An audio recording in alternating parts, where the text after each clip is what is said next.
to the N7 Theatre at City and Islington College and to our performance. May we take the opportunity to remind you to turn off all mobile phones as they can interfere with the sound system. This is an examined performance, so please be respectful of the performers. Enjoy the show. Alright, we're gonna kick things off with a little musical number from me. I know. Anyways, hope you enjoy, and if you know the lyrics, why not sing along?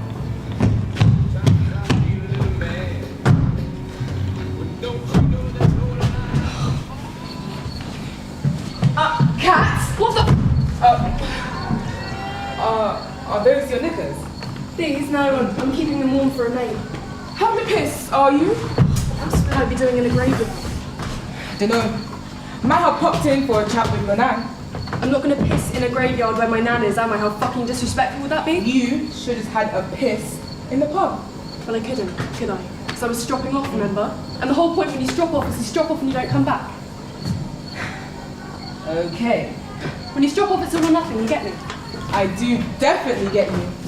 So a valuable lesson. So I still need a wax? Right. Yeah. Let's just... Wait. While you're here, you might as well do some good. Stand guard.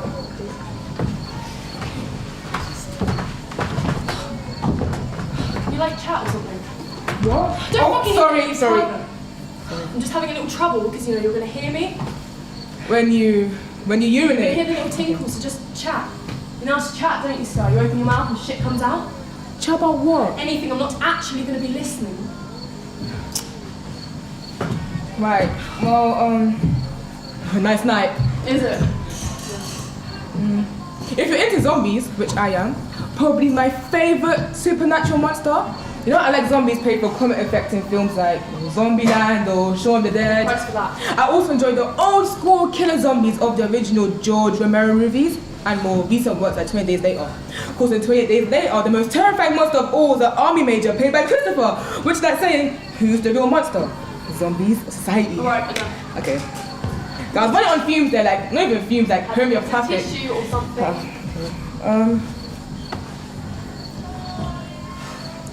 Got a hanky. What, like a proper one? Are you wanting it to wipe your regions? That'll go pissy.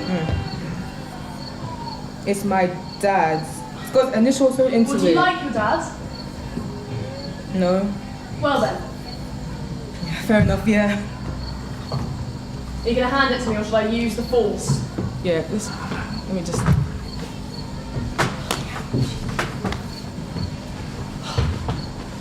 I could wash it and give it... No, you're right. Tell your daddy said he's a legend. So, are you coming back in the pub? On a mission from Lee, are you? Didn't think to come himself. He's respecting your space? He's not respecting my space. He is respecting your fucking space, actually. He can see by you stropping off, you don't want to be around him. But, you know, at the same time, yeah, obviously he's concerned about your fucking happiness and well-being.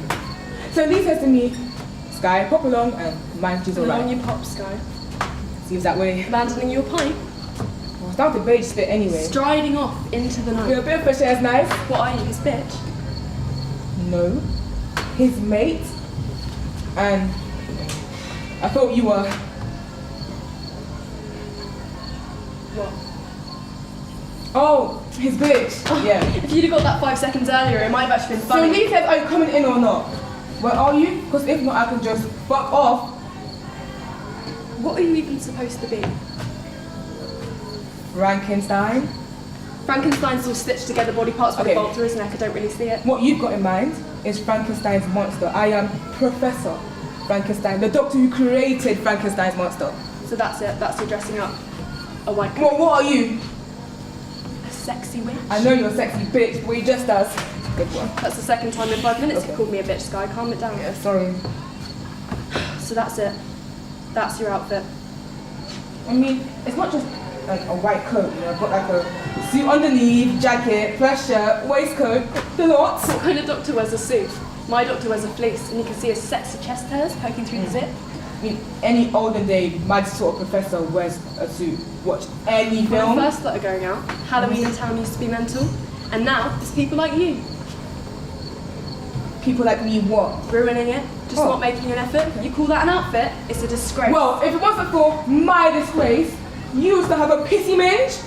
So I cannot believe you spoke about my meat. Not can I really? My pissy. It's just words, you know. You sick I wasn't imagining yellow drips hang off little hairs. Sorry. What would Lee say if he heard you speaking like that? I think he'll do that serious voice when it goes all low and quiet, and he'll do serious look where it's like, here's a blink, but obviously he must. And you'll say, Sky, you're my pal, and I love you like a fucking sister, but up with that I will not put. And I'll have to apologize and peep around the place like a butcher bloody dog. well think so. And when you're gone, we'll have a fucking great laugh about it. So, they come back in? Oh wait, actually no, look, if you, yeah. The queue's fucking insane now. It's like a 45-minute, maybe an hour Fuck, queue you here. for the roof. I mean, obviously we do, but seriously, who the fuck would?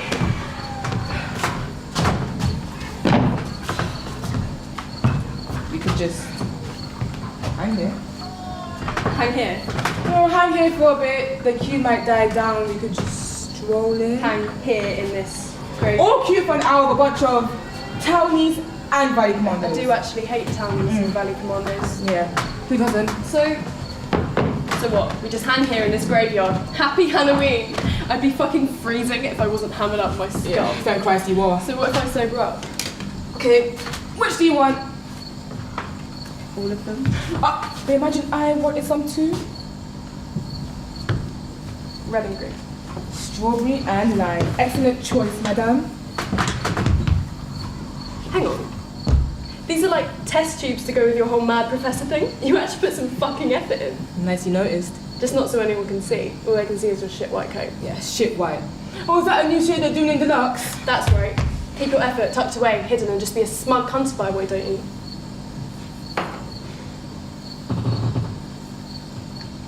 You know they're gonna ban these. You know, because they're all curved, there's no way to put them down. You can totally put them down. Ta-da! Well, spinning the booze you can't. You have to knock them back in one go. And? Encourages binge drinking. It's not the curves of some test tube that drives me to binge drink. What does then? Your face. Oh. Besides, what sort of cunt sits there nursing a shot of fruit-flavoured vodka? You chuck them down and get back to your pint. Or white wine spritzer. Oh god, I think I had that. Did that have actual fruit in it? Yeah. I think I'm having Oh, a reaction. are you alright? Yeah, I'm fine. Okay. Don't do that! Don't ask me if I'm alright, it makes you look like a twat. Oh. Do you know what I hate? I hate how we can't even go out in our town Friday, Saturday, because we got all the Valley Commandos coming around and smashing the place up. Like last Saturday, yeah, I saw this total fucking roider, tattooed, head to toe, muscles like fucking boulders, moustache out the village people taking a shit in the middle of Oxford Street. And do you know what I said? I said to her, love, do you act like that where you come from? What did she say? She just made a series of grunts and animal noises, because that's how they talk, and you know they only come here because we got poles and they haven't. Apparently they're all going home because of the recession. Not poles as in plumbers, poles as in dancing. Say you're getting a bit frisky at the end of the night. Here, you jump up on a pole and bust your moves. Down there, they've got to go around a street lamp or something.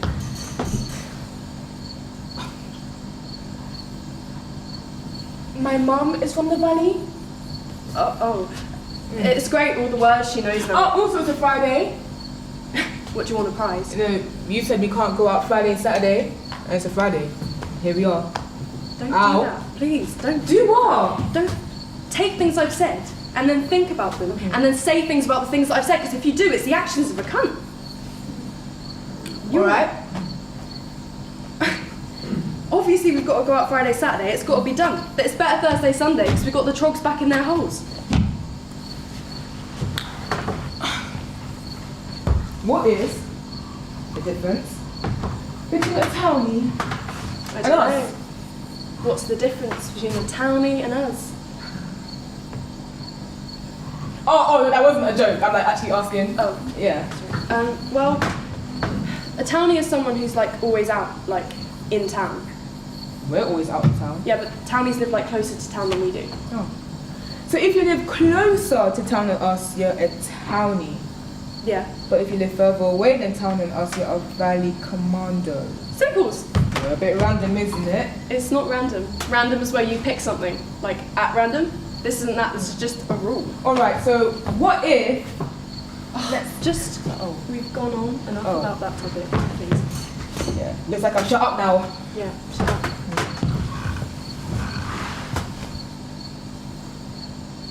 Cheers. I think you're supposed to say cheers before you drink. And that's just me, a fucking rebel. Have you got anything else to drink? Oh, you have.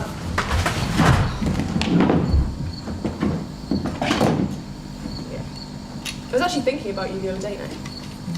I was thinking, why doesn't Sky get herself a nice boyfriend? I mean properly nice, because you know, it's going to be your first time. You don't want some townie cunt leaving you all traumatised. Like me and Lee. My first time, I was really panicky and my head was spinning and I was going to chuck and I thought, shit, I can't stop him now. He's going to go wild, he's going to like hit me or something and it's going to be like a rape thing and I can't hack that, so I'm just going to have to go through with it. And then he stops, climbs off me, goes, what's wrong? I don't say anything, I'm like on the knife's edge. Right then, I gag. I clamp my hands over my mouth and I'm not quite quick enough to stop the first wave of cider rum from spraying all over him. And does he go wild? Does he fuck? He holds my hair back while I'm chucking up into his mum's new bend, dabs the strands of sick away from my mouth with pink quilted toilet paper, all this still with a huge hard-on poking out of his boxes. Oh. And I'm riding the spasms of puke thinking, please God, please don't let me wee myself as well, because that might be a step too far on a first date. It would. Anyway, in between the wretches, I turn and I look into his eyes, still watering red from the acid in my sick, and I realise it's all right, because Lee is a really, really decent bloke. He'll just accept me for who I am. So, I just relax. You let the golden shower flow? And he's fine with it. Puts my pants and the bathroom mat in the wash. Lends me a pair of his boxers, even says I look cute in them. He's that lovely. And that's what you want for your first time. A nice boy. Don't go to Soho, because all the Soho boys are hard-faced, body-fascist bitches. That's what my Uncle Teddy says. And don't go with rugby lads, because they're awful rough, and they do get a bit self-hatey afterwards, even with girls. And, you know, get yourself a nice floppy-haired boy from, say, St Albans or Hampstead. Someone you actually like, and not just sexually. And you can have a kiss, and a cuddle. And then he'll very gently, very lovingly penetrate your vagina with a throbbing melon. Sound appetizing? I'm not freaked out by the thought, if that's what you're trying to do. I'm not trying to freak you out, lovely. I'm just trying to help. I just happen to be a puff. Oh. Sorry, Sky, this is the 21st century. It's a bit embarrassing to be that repressed. Are you serious? Are you not fucking around? But do you seriously think I'm straight? Like, I'm gay? Sky, you're not a complete stomach turner to look at. And you're not a complete prick to be with, but you've never been with a girl, ever. Went out with Becky last year. That was all a joke. That wasn't even... So, I don't go out with anyone and I'm straight. I go out with Becky, who is a girl, and I'm still straight. You went out with her for like a week. You did nothing. And I love the girl to bits, but she's a fucking whore. We did. A lot. Yeah. Plenty of snogging. Plenty of fumbling in the breasted area. Christ knows everyone loves tits. Christ knows I caught you looking at my Golden Globes often enough. Right. All right.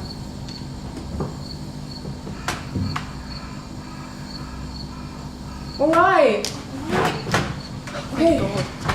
Please stop hiding from the truth. Okay. What it is... I'm here to talk. I'm not going to judge you. Okay, when I was 12, I found out that I had a sexually transmitted disease. You're a virgin. Except to my pillow, yes. How does a person who's never had sex get a sexually transmitted... You know you could be born with an STD? Really? Well, you know, I didn't pass sex education class. Oh, this is serious! Alright? Sorry. It was like a serious fucking, you know, like trauma in my life, and I absolutely believe there's something wrong with me. You know, I knew if a girl ever did, like, you know, she'll take one look, scream, vomit, probably onto me, then scarp her. So, and I just decided, you know, I'm never gonna go out with anyone. And I'm gonna die. Alone. And a virgin. That is so sad. Thank you. Sad as in pathetic. Because then you did actually go out with Becky, so what's the story with Well, that was... Oh. You know, she came around mine, she had like a bottle of wine, so he got a good idea what was on offer. And she said, I know you're married to your music. But have you got time for a mistress? Sorry. I was actually really proud of her coming up with that, because it was actually Becky's dress she was wearing, the bodycon one. And, you know, we thought, should we go with cans, because you're more of a lager drinker. And we ended up going with a bottle of wine, you know, bit of class. We're Girls Sky, we talk. I knew all of that already. You're welcome. Anyway, so you haven't got an STD now then? Well, you know, there was this article, you know, about genitalia, you know, do's and don'ts, uses and varieties. And reading it, I realized the thing that I thought was so weird and wrong, it was actually perfectly normal. There's nothing at all wrong with me. So what's the story with Becky? The thing with Becky was, you know, I went out with her because I knew I could tell her no. Like, if she wanted to do it, I could tell her no and it wouldn't be a problem. You know, she liked me, that was nice. She was pissed off at me, that was alright too. You know, I had to go out with someone like that, someone I could say no to because I was contaminated, but then I realized I was alright, and I could go out with anyone. Like someone I properly liked, so I dumped When her. you say then, you mean... That day, it's like pin it on a plaster, rip it before You're a fucking psychopath, I swear to Christ. What? You're on about dumping Becky. Dumping, not killing and You're dismembering. on about dumping my best friend, like it was nothing. Not nothing, but, you know. Was she upset? Yeah, of course. Did you give a toss? Yeah, but when you go out with people, at some point you're gonna get dumped. Have you ever thought about becoming a relationship counsellor?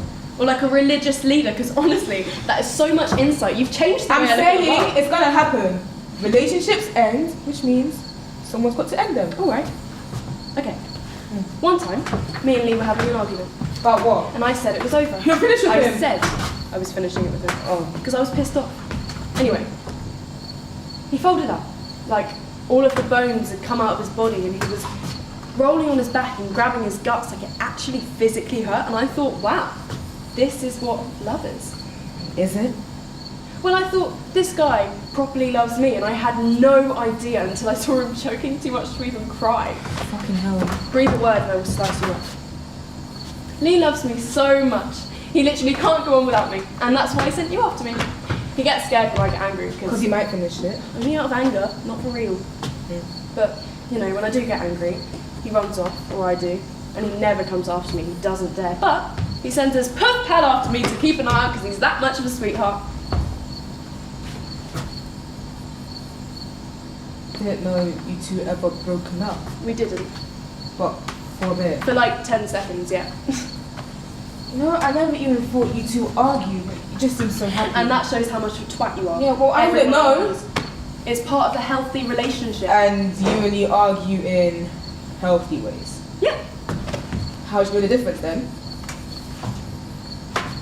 Well, your dad used to smack your mum about, right?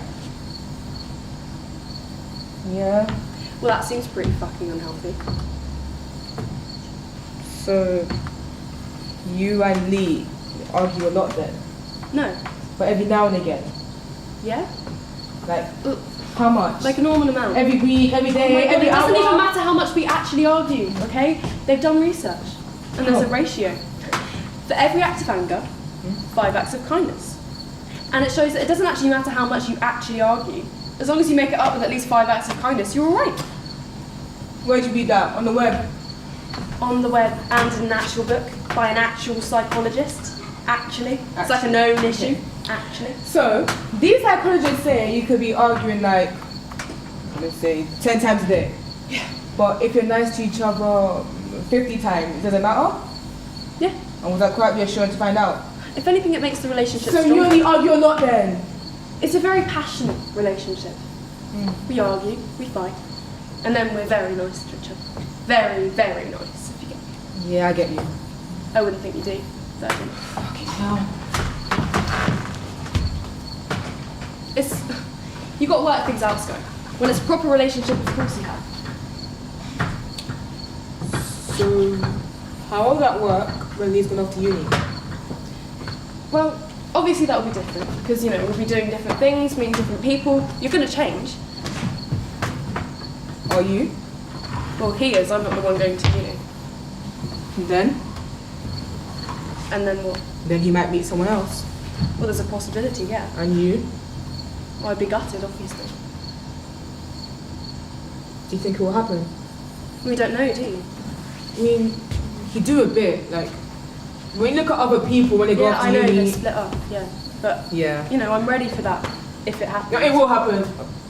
It happens to everyone. Like, I can't think of anyone who has stayed together. Like, think of everyone's brother or sister that you know of. Yeah, never mind. Might be the first. Maybe. I think you might actually. I think so.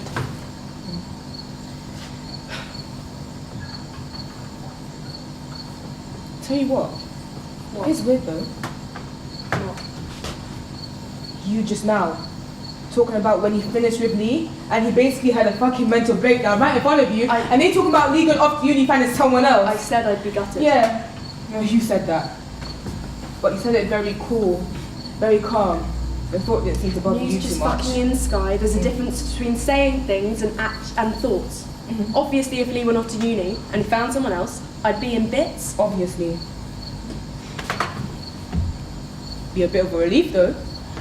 Not having to keep on running total of all the nice things you owe him. Look, all that matters is that Lee is happy, and if that ends up with being someone else, then fine. You're saying some very complicated things, like your feelings for my Feelings best are friend. complicated, I think Sky. Lee's feelings for you are very simple. Okay. Oh, wait, where are you going? Lee loves you. And he thinks you love him in a very uncomplicated way. So here we go. Let's call and it. I should tell him. Let's cool it down, shall we? That's cool as I need to be, thanks. Just listen to me. For 1 second, please. Listening. Okay. Most of the time I feel like I love him. Like, if something bad happened to him, I'd die. But then Sometimes you hate the fucker. Because yeah. Because who even knows? How do you actually know when you love someone? I mean, that's what they say in all the films when it's true love. Let's not be sure either way. That's not what they say in the films. They say when it's true love, you'll know. They do. Well, Yeah. fuck them. Fuck films. Lee is so lovely, he's been so lovely to me. And I'm going to stay with him and give him everything I can. And then when he goes off and finds someone so much better than me, then fine! Then I will cry, and I will cry because it will fucking hurt, but I'll let him go. You'll be glad. A little bit. I'll be glad he's happy, yeah. I'm going to stay with him for a year, and it's going to be the best time ever. Or you could go and tell him now, and break his heart for what? For nothing, just to be a cunt. Alright. Alright, I mean, that makes sense, you know. I'll keep it short. promise? Yeah, definite. What's so funny? I love how everyone thinks Lee's this fucking angel. He's not an angel, he's just nicer than you, for instance. It's not fair what you're doing. It's not fair on Lee, you're stringing him along. It's not fair on you with someone you don't love. It's not fair on me. On you? How's it unfair on you?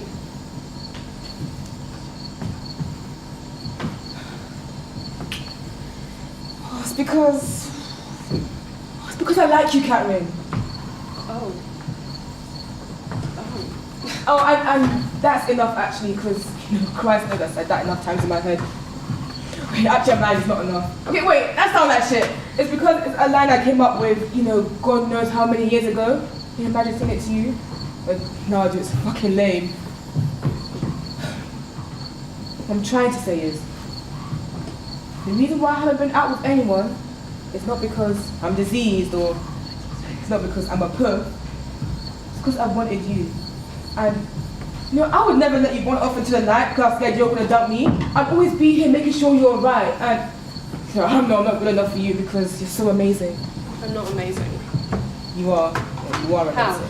How am I amazing? Tell me. I don't know. I mean, look at you.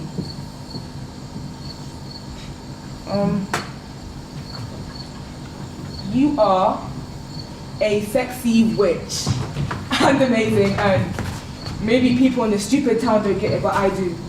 I see how fantastic you are, and I just hope, whatever happens, we stay friends always, because I want to be alive to see what fantastic things you're going to do in your life. I like you, Catherine. I love you, Catherine. And it's so amazing to finally say it.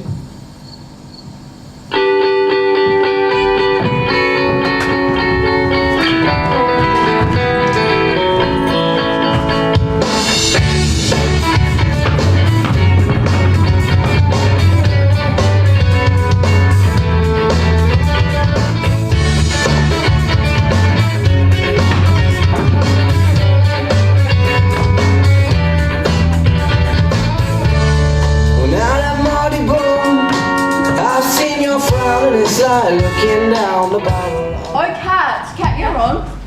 No, never.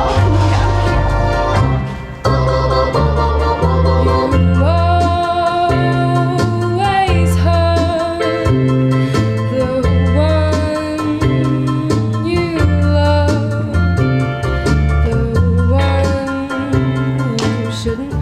Look at you. Look at all of you. Come on. Look at their faces. Calm it down, yeah? Normal's gone now. Wave it goodbye. Come on, wave with me. Let's all wave goodbye to normal. Bye bye. Bye bye. Why aren't you joining him? Did it happen for long? Yeah, we fought and argued, but it was alright in the end. The first thing they do when something like this happens, they look at the family. What were the circumstances? Alright then. I know it's gonna be horrible, but I hope it's gonna be worth it. Love, Sky. Kiss, kiss. People say to me sometimes, Mads, how come you stuck up with the husband for so long? I'd say, well, he was funny, always telling a joke, always raising a smile. People would say, what kind of jokes, Mags? Well, he'd say, I'd call my wife Treasure because she looks like something you dug up. He'd say, I'd call my wife the Queen because she looks like a bloke in drags. He'd say, I'd call my wife Pumpkin because I like to take the top of her head off, scoop out the inside for soup, and stab her in her face with how I should be. And I'd fall for a silver tongue when I was younger.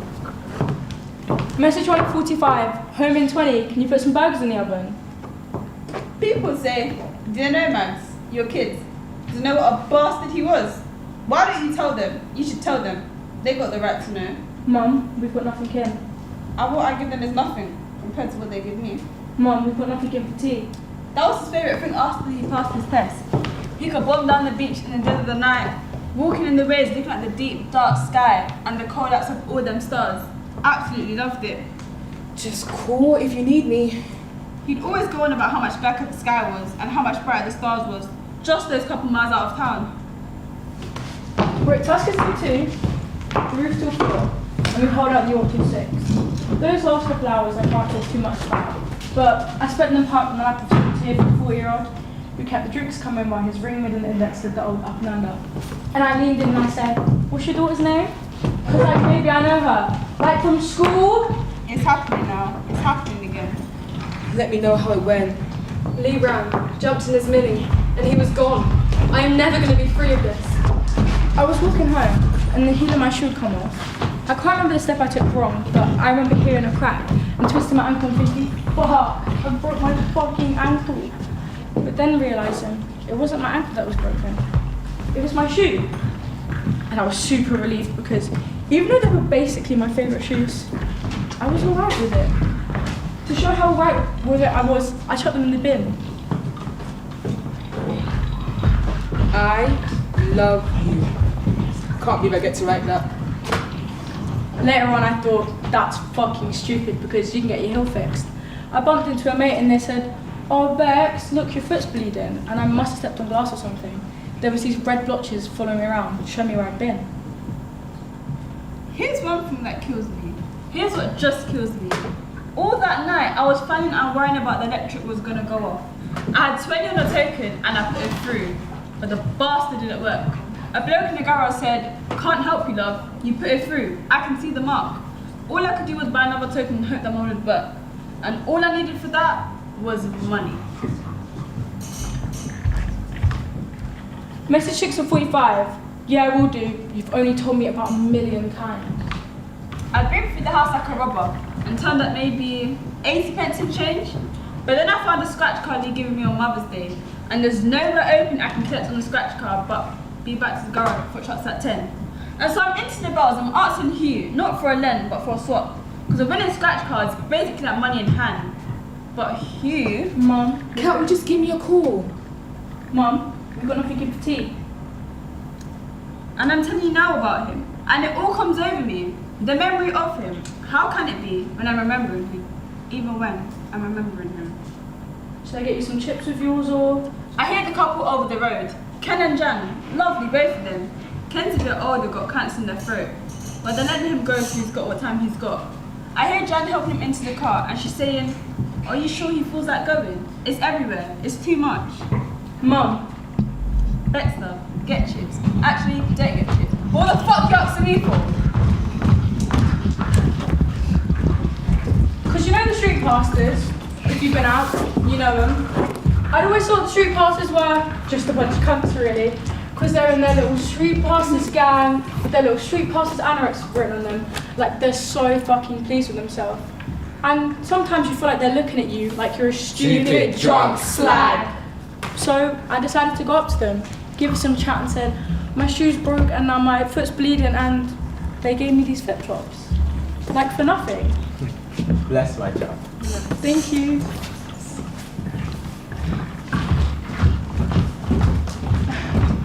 I thought it's pretty shitty to be tramping around town on a Saturday, but I'd always thought they were cunts. They weren't. I was wrong. And then a police car went by me, and then an ambulance. And I thought, that's normal, because when do you ever have a night out and not see a policeman or an ambulance? Fucking never is when. Can't we just give me a call? Because someone said something a bit weird. It was the ambulance and the police that were going to him. I didn't think a thing, I was pissed. I wake somewhere around 4:30 when I heard Lee starts with Minnie and the headlights flick full on. Everything in the lounge is white light or dark shadow. Then Lee pulls away and the dark takes them again. And out the window I see Catherine on the pavement crying and I think, good for you son, I know. I put a couple of painkillers to fizz in a pint of water, took it down in about 6 or 7 burpee gulps, sat still, propped upright, and I must have fallen asleep like that. When I woke up, I checked my phone for a message from this boy that I kissed between Tuskers and the roof. But there was a message. It was from Mum. It said Lee's dead. And I thought, fucking brilliant. Like I thought it meant he'd done something, that she was finally totally going to kill him. Okay, panic's over. He's alright. He came off in a lane on the way to South End. Wasn't wearing a seatbelt, was trying to clear out the vehicle. Apparently a taxi came past only minutes after, but apparently the taxi driver didn't see Lee and reported the car crashed and abandoned. The dispatcher assigned it a low priority, and it being a Saturday and emergency services tied up dealing with 20,000 drunk bastards in town, it took the police 2 hours of getting around to checking it out, once they were actually in attendance at the scene. Apparently it took them 30 or so seconds to find my son. One officer began to administer emergency first aid while her partner waited for an ambulance. They say he was probably unconscious for those 2 hours, They say like it should be comfort. Better him be unconscious than lying there hurt and alone. He's at casualty in the hospital. He's gonna be alright, but just please call. I don't want anything, I just want to look after you. And that night, that last night, those last hours I meant till my son was alive, and all the fuss about the fucking electric. I woke up a couple hours later and rechecked the message. I was thinking, there's no way you'd message Lee's dad if something did happen. You'd say something better, you'd try and make it right. And that bloody taxi driver, if only he just got out, if only he just looked. Oh God. But what? I hope you feel that shit. I'm not being funny, but I mean that. But what would you say? Kat, I just heard. And if I could run about like a nutter, why can't I run out the house and throw him out of the front of the car? Grab a knife from the kitchen and slash his tyres? Loads of mad things I could have done that would have saved him. Message 19 and 45. If you're in Boots, can you get me some deodorant? My pits are hanging. I went to my room like a naughty child. Mum brought me cream of tomato soup and scrambled eggs on toast. Food for when you're sick. She didn't come in, she just knocked and left the plates on the landing. After 3 days I checked my phone and it was full. Full of messages, more messages than it could take. Messages like, I want to be here. No, I am here. I'm here for you. Just call, just text, I'm here. just saying sweet and useless things.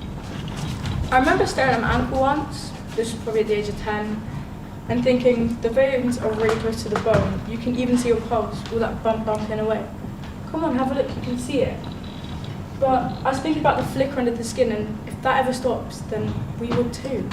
And I couldn't get my head around it, it was fucking ridiculous. I remember the first time I did it with a bloke, and him saying it feels so fucking good being inside of you. But then thinking, alright mate, you've got what you want, so give the cheesy chat a rest wedding. But then realising, you're not in me, you're just in my body.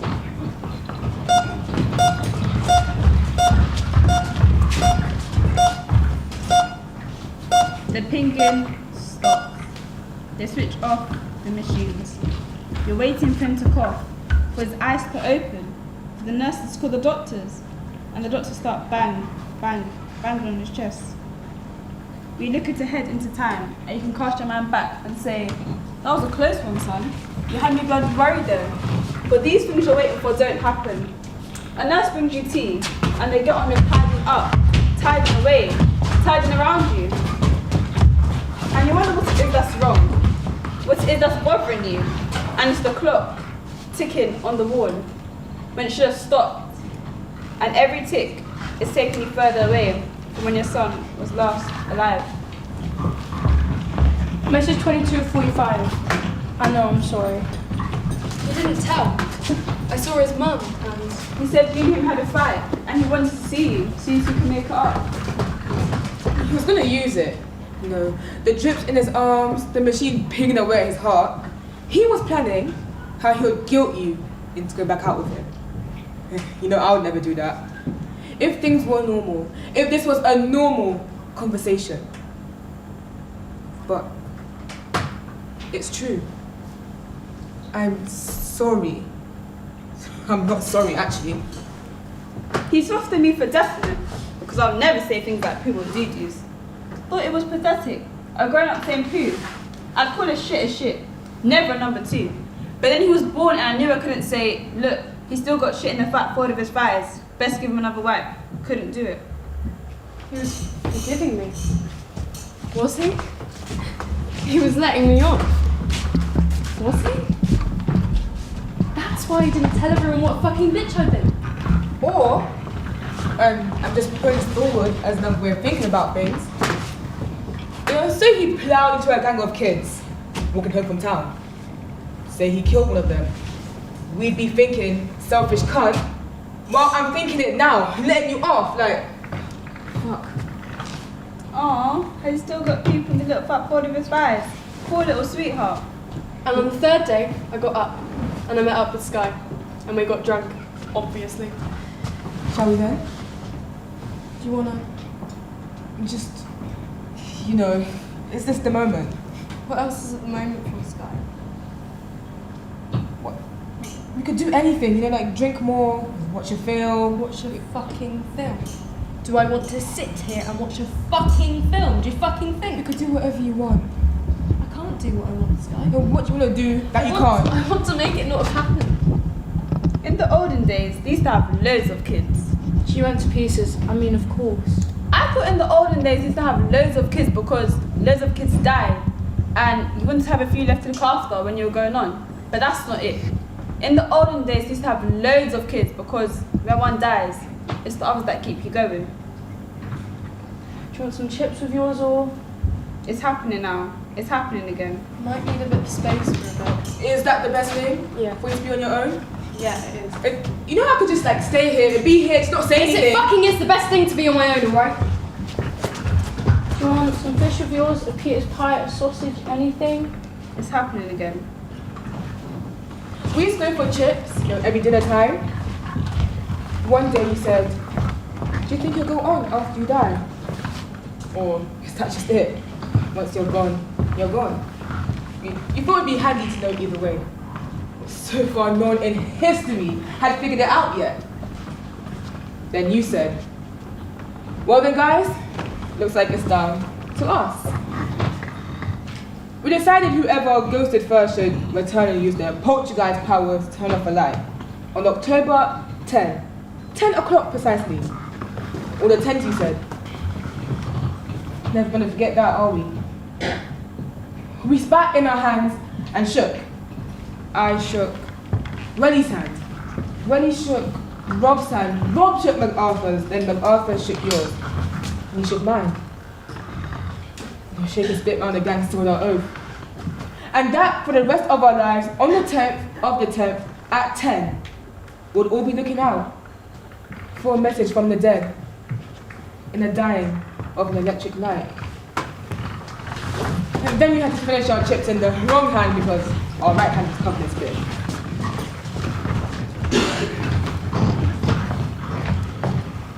Message 29 of 45.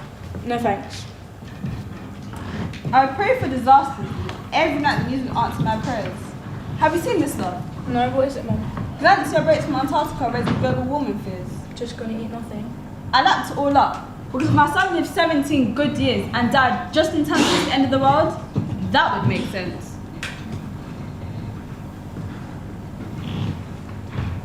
And yeah, that first year, on the 10th of the 10th at 10, I was on lookout.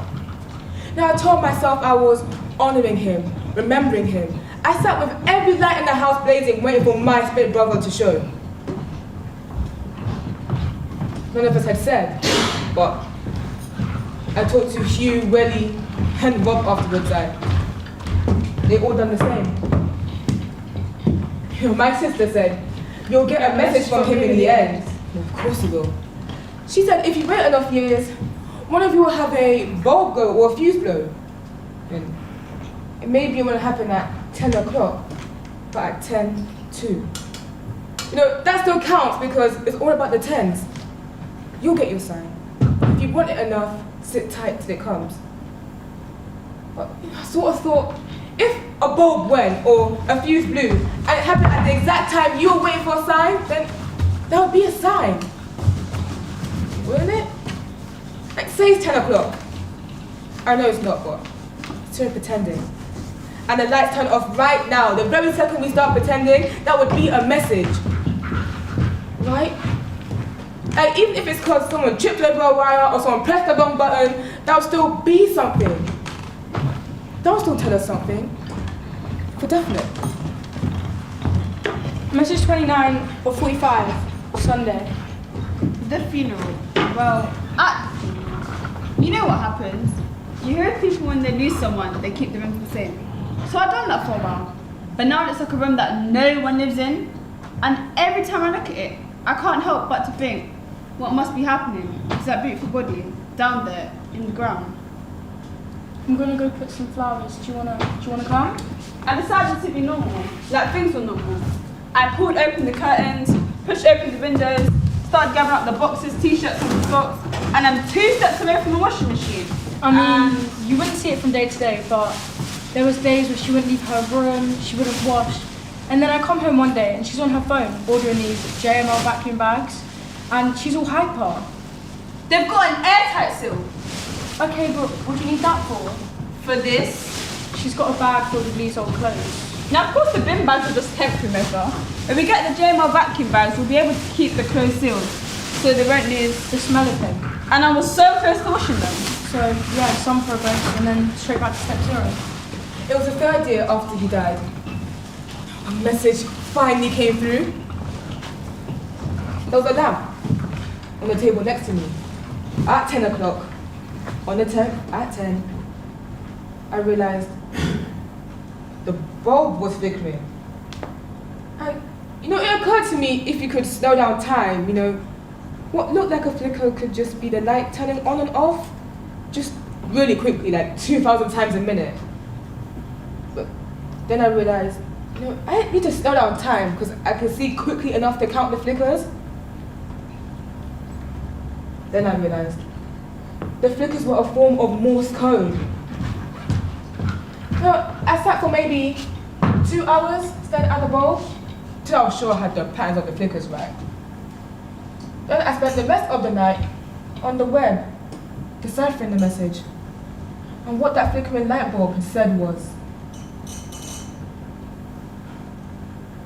mate, when you're gone, you're fucking gone. Message 40 or 45. I'll forgive you, but I'm going to do some nasty stuff to you later. Kiss, kiss.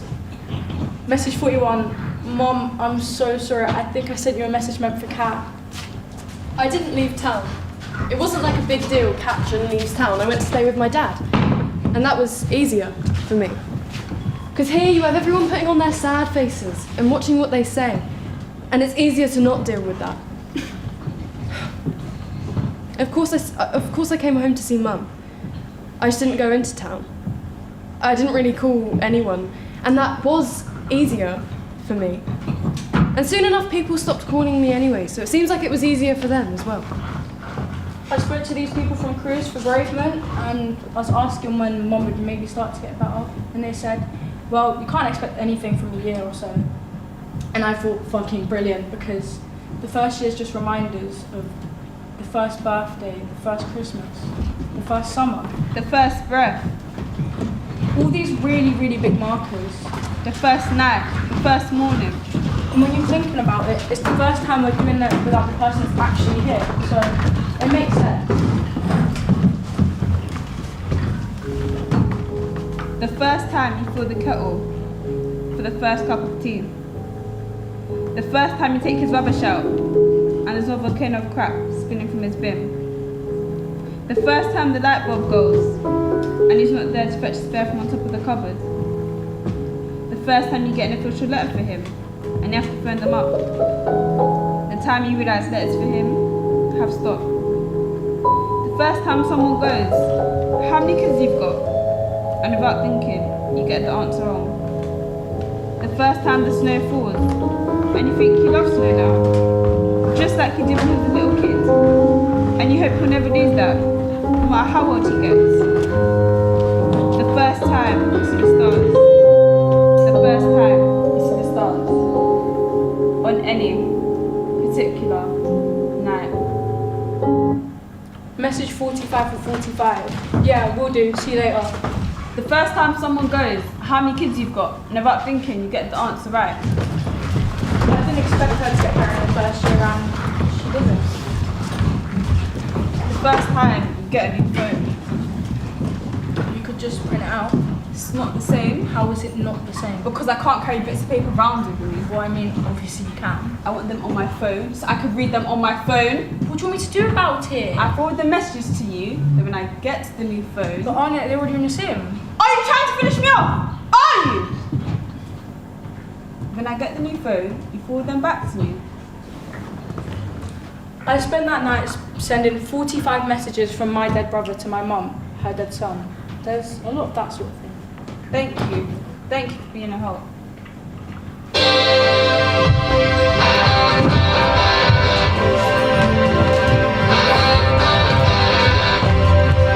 When we got this stuff back from the car, there was hundreds of tapes Dad had left. And we'd listen to them every time he'd drive us to Southend. We'd listen to these old songs of Dad.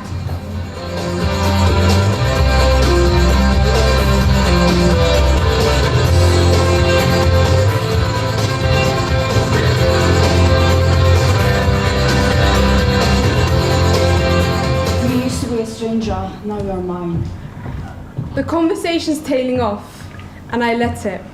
I let it die, and she's still standing there, getting a bit nervous, glancing around, glancing at the bar, and then back at me, and then to the pub's TV. Suddenly transfixed by a subtitle on Sky Sports News, I lead it on till it hurts, and then I say to her, I start seeing this girl, and usually with people you wind round to a conversation about history. Who was your first? How did it go? How did it end? And there was none of that with her. I say to her, What the fuck you doing so talking to me for? She's a bit of a prick, to be honest. 99 girls out of 100. You hit them with a line like that. And they're gonna run. But you know what? I've had 99 girls out of 100, including your sister, your girlfriend, and your mum. And I'm bored of them. I'm well past it. I want that one girl who you can look right in the eye and say, What the fuck you doing so talking to me for? and she'll stand there and take it, because that girl will take anything. Actually, she's a total prick.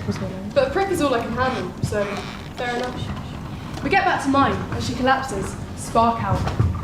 Now you, in this situation, you'd probably be like, oh, I'll buy a new scarf for you, and you think you're being a smooth fucker. But you know what you are actually. You're a domestic contents insurance policy. I sort of change my mind and tell her I've got my period. And she says we could just cuddle, couldn't we?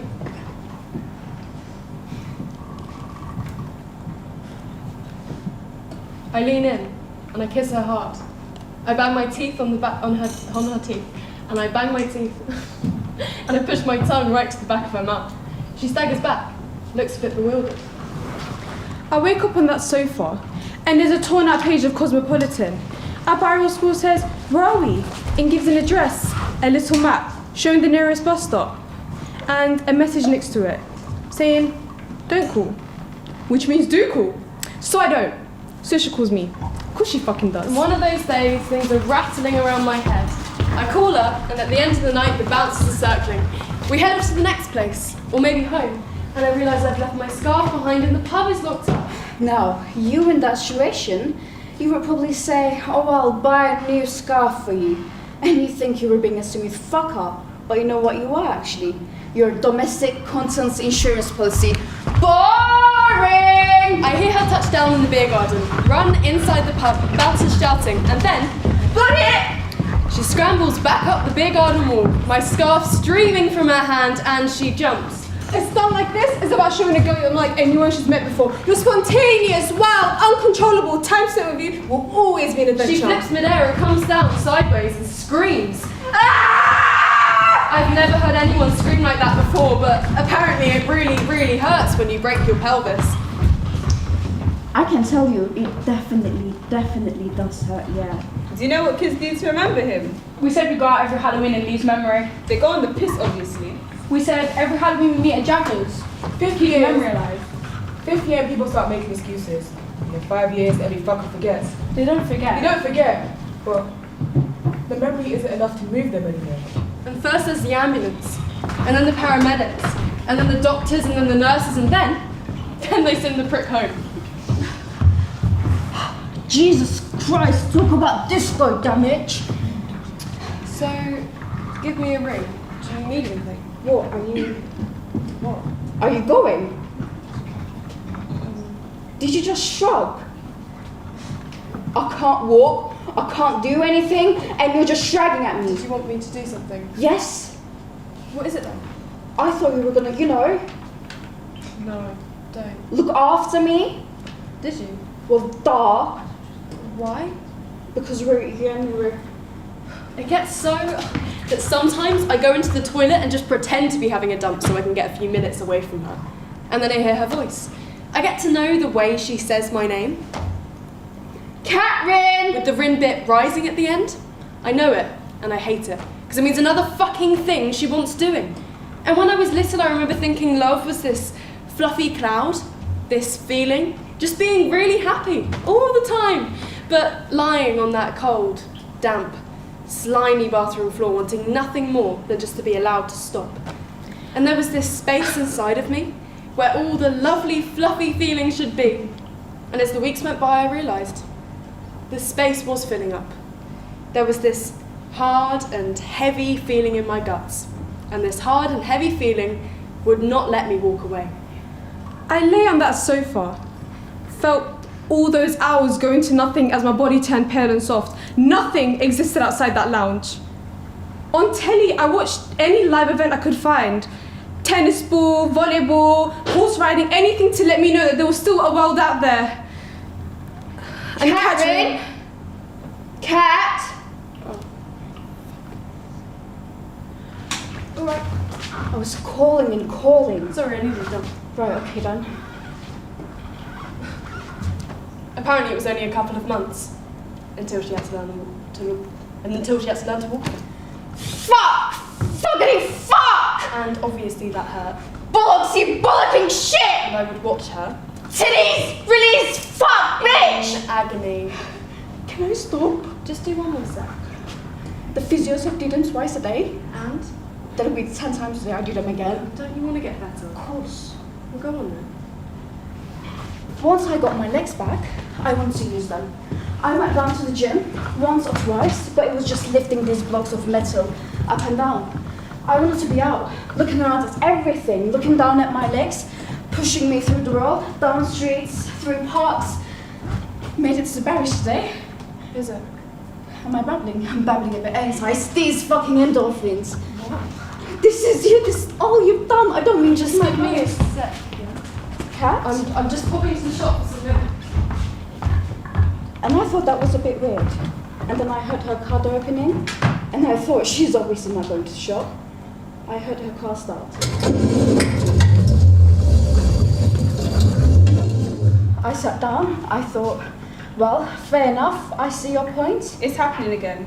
And then I was up at the door, and she was already at the end of the road, indicating left. I tear down there, back out the window. People coming out the shop, looking at me like I'm fucking nuts. She turns, and her eyes are just, what? What? Cat? Can we talk about it, please? She turns away and pulls away. She's just gone. Not even going fast, not even rushing, just getting away from me. I carry on because I can't find a way to stop. Just gonna eat nothing, Mum? What? Look at the veins in your hands. What about them? Can you see the veins in my hands? I've got to up with my hands as well, have I? That's not what I meant. It's just that, like, you don't eat. No wonder you feel like shit if you starve yourself. That's why, is it? That's why I feel like shit. No. Because I'm not eating. I wish. You do eat. I've seen the wrappers, the dairy milk, the wagamores, that shitty cheese from the paper shop. So why pretend like you don't? My son. I know. My son. I know. He doesn't eat. So how can I? Because you How must. can I? Because you How must. can I? Because you must. Because he's dead, but you want to live. No, I bloody don't. You must do. I've seen the wrappers. I try and keep Lee in my head. You know, I try and have conversations with him, but the thing is, it gets boring. I have friends who've been 25 since before 9/11, and Lee's forever 17. Has no opinions on major world events. He thinks there'll never be a black president, except in films. Has fuck all to say about the recession. Trickier still, he doesn't know me. He still makes a lot of dick jokes though. Like, they make me laugh, it's just, I've heard them all so many fucking times. After A-levels, I decided to study at art college. I was the first in my family of barmaids, miners, steelworkers, and probably the first in my family to even sit the A-levels. Mum cried when I graduated. I hope it's because she was proud. It might have been because of Lee, because Lee didn't get to graduate. And after that, I got myself a job, and after 5 years, I became head of my company. See, I did that, and then I decided I became a mum to a lush, curly-haired girl. We called her Grace. When Grace was 6 months old, I went back to work for financial reasons, and I hated it. I hated having to leave her all day at a nursery, and the job that I had worked and spent so much time and effort on, I hated it. So, After so many pennies, so many sums, I decided to go back to university to retrain as a teacher. As I said, no one in my family had been, so thought might as well give it a couple of goes. I did that, and now I'm in my second year of training to be a teacher. Holidays with Grace have never been more fun. I can't believe I found one career I love too much, let alone two. I carry on because I can't find a way to stop. Mrs. Davies, I don't know if... Of course you remember me. Hardly likely to forget. Come on, Mags, your turn. If you're not gonna eat, why don't you eat with me, Mom? But then it's Becky. It's just a couple of fucking chips. Becky, typically bloody inconsiderate, goes and has a little girl, Grace, and she hugs trees, throws her arms around them and kisses the bark. She loves animals. We take her to the petting zoo, or she sees a cat on the street, she'll stroke it. And some kids are rough, but she's so gentle. And she comes around here, and she doesn't like the door closed when she's on the toilet. She likes it open so she can talk to me from the kitchen. And I've got all these paintings and pictures of her up on the side of the fridge. And she was sitting there last week, and she was saying, "Isn't it nice, Nan? See all those paintings and pictures I've done when I was just a little girl." She's 5. She's 5 until the world can't end. Not until she's finished with it. I start volunteering for this charity that's there to listen when people are going through despair or distress. And that's all we do. Let people get things off their chests when everything feels too much. This kid comes in one day and he's pissed off about a lot of stuff. And often what happens when someone's angry is that they take the anger on the nearest person, and the nearest person's me. Then he says, What the fuck is wrong with you? Why the fuck would you be here listening to a twat like me? Why the fuck would you do that? and it makes me wonder, what is it that makes me do it? What makes me get up 4:45 in the morning, bike through wind and rain, put in 3 hours of listening to sobbing strangers and the occasional pervert, all before a full day of work? What is it? What is it that makes you do that? I was a bit impatient with her. I think I had to be. There was years where we didn't talk much, but then Grace came along. What are you doing? Nothing, watching telly. You can't let her lie like that. She was grizzling on her back, so I put her on her front and not peep for hours. Babies can't lay on their front, it's caught there. You slept on your front, you were alright. Actually, they used to say babies had to sleep on their front, They say different now. because if they were sick in their sleep on their back, they could choke. I remember the health visitor telling me, snidey little bitch. But Gracie sits up loads, I know, so she could choke. put her on her front. But then it's caught there. Split the difference, pop her on her side. I'm just gonna have to stay up with her. I'm gonna have to stay up and make sure she doesn't choke. I'll get you coffee. Been nice seeing you. And you? Don't leave it so long next time. No. I mean, I get why you done it, but just don't. Might be back a bit more now. That'd be nice, because it helps sometimes to remember the good things. Yeah, of course. And you were the love of his life. Mrs. Davies, I don't think I was. Of course you were. No, you wouldn't have been. But how things stood, you were what he got. And because of you, he knew what it felt like to be held and hugged. I wasn't. You weren't what, lovely. You know, it was my fault. It was an accident. I did something horrible. I said horrible things. It was because of me. No, now shut it. Just shut up. I know what happened that night. That night my son did something stupid, selfish and reckless. He done that sort of stupid, selfish, reckless thing teenagers do every day. And 99 times out of 100, they get away with it. He didn't. His was that one time it all went to fuck. And it's not nice, it's not fair, but there's no reason why. But if you say to me, if you tell me what happened, if you put me there in his head, and made me feel how bad he felt, and asked me to what? Forgive you for it. I go into it quite realistic, thinking there'll be good times and bad, but the truth is, me and Alex never argue. Just never do. He won't allow it. Except this one time when I brought up the whole story about Lee and what a selfish twat he was. And Alex says, right, and you're so hard on him because you think it's your fault. I say sorry, I mean, what the fuck? He says, of course you blame yourself, because I know I would. We argued that night. For basically all the nights, in fact. Back then, Looks like didn't have milk at the end of the road? I just fancied a drive. Right. And then a trip home. For a week. I had some people to catch up with. Might have run. I left my charger behind. Might have used someone else's phone or used a landline. I don't have your number. Might have emailed. Might have Skyped. Might have put me on Facebook to let me know you were alright. 97% of first-class mail reaches destination by the following day. So you could have sent me a postcard if you liked, but you didn't. That's just me. A free spirit. Because once you take something like that, you let somebody drive off without a word and stay away as long as they like. Well, they won't because they know you'll take anything then. You just have to hope they come back because of something good and not because they're going to use you and torment you to try and work off some past unresolved hurt. Anyways, I know what you did. You done something stupid, selfish and reckless. You done that sort of stupid, selfish, reckless thing teenagers do every day. And 99 times out of 100, they get away with it. Didn't you? I suppose. So then, let yourself get away with it.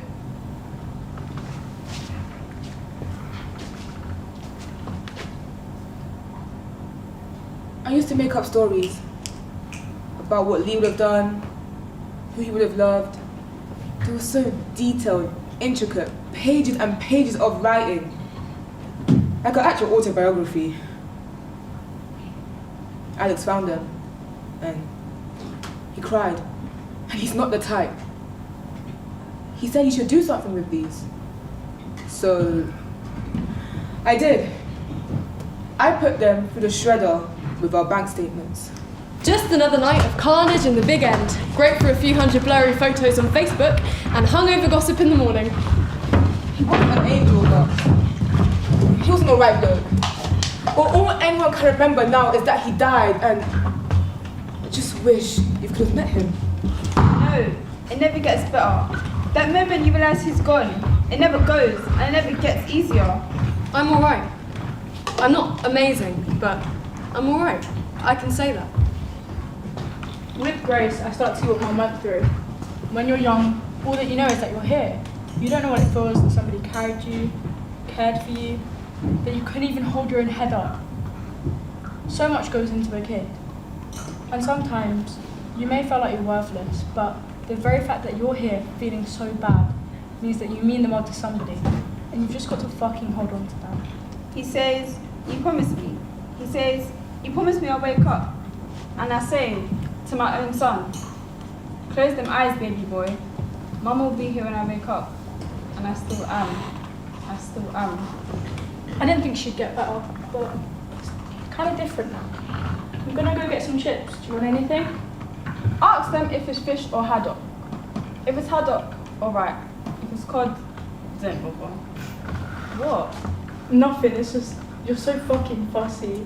They say that time is a healer, but they lie. Because time doesn't work after something like that. It's happening now. It's happening now. In my head and my heart, it's still going. What time does? It brings you stuff. It brings your daughter back. It brings you a grandchild. It brings you grace. Come on, Max, sing for us. Come on. Everyone else is like It is your birthday and you will sing for us. Max! Alright. Ready? No. I've got a fire in my heart for you. I've got a fire in my heart for you. I've got a fire in my heart. Though I'm falling apart, still I've got a fire in my heart for you. I've got pins and needles for you. I've got pins and needles for you. And I don't know. I just told you I love you, and you don't know. Can I just have like 1 second to think about it? Yeah, of course, just leave me hanging. How do you know you love me?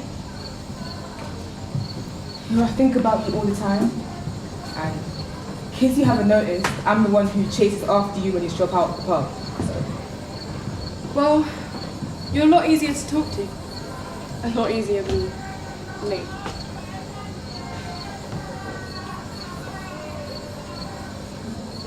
you know what we have to do? What? You know? We have to kiss. And then our bodies will tell us how we feel. I can't. I can't. I'm with Lee. I can't.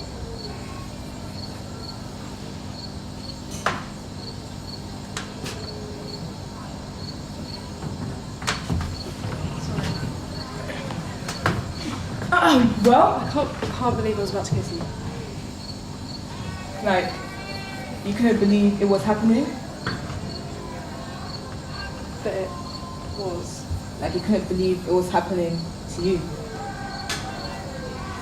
I've got to tell Lee. I know. I know. I can't believe it's finally happening. After all this time. Love.